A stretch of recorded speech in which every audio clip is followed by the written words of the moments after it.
Hello बच्चों, let's read the question. The question is, in a hydrogen atom, the distance between the electron and proton is 2.5 into 10 the power minus 11 meter.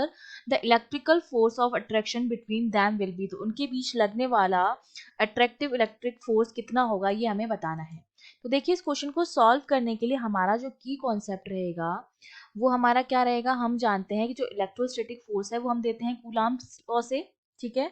अब क्या होता है, ये हमारे पास क्या होता है, बीच में न्यूक्लियस होता है, इसमें होता है आपके पास न्यूट्रॉन और प्रोटॉन. न्यूट्रॉन तो आपका न्यूट्रल होता है, प्रोटॉन पॉजिटिव होता है, और इलेक्ट्रॉन जो होता है वो इस तरह से ऑर्बिट में क्या करता है, रिवॉल्व करता है एक सर्कुलर पाथ में.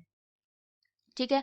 अब इलेक्ट्रॉन नेगेटिव चार्ज है, प्रोटॉन पॉजिटिव चार्ज है, तो अट्रैक्टिव फोर्स लगेगा दोनों के बीच में, और इलेक्ट्रिक फोर्स लगेगा. दोनों चार्ज हैं तो चार्जेस के बीच में अगर दो चार्ज एक दूसरे से किसी डिस्टेंस पर हैं, एक प्लस क्यू है और एक माइनस क्यू है, और किसी डिस्टेंस से सेपरेट है, तो उनके बीच में लगने वाला इलेक्ट्रोस्टैटिक फोर्स जो होता है दैट इज गिवन बाय के Q1 Q2 upon are square. ठीक है. तो इस फॉर्मूले का यूज करके हम उनके बीच में फोर्स निकालेंगे.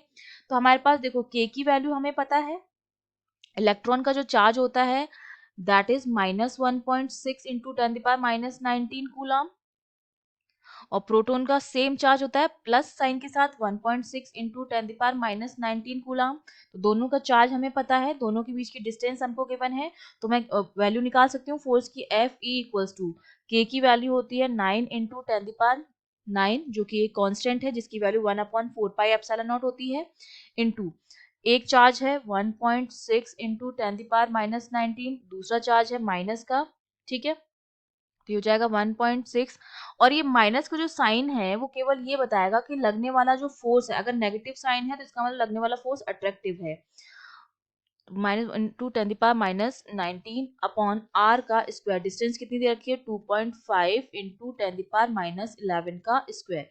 ये सारी वैल्यूज रख के जब हम सॉल्व करेंगे तो फोर्स की जो वैल्यू हमें मिलती है that is coming out to be 3.7 into 10 the power -7 newton. तो ये हमारे पास क्या आ गई है, दोनों इलेक्ट्रॉन और प्रोटॉन के बीच में लगने वाला अट्रैक्टिव इलेक्ट्रिक फोर्स आ गया है which is 3.7 into 10 the power -7 Newton.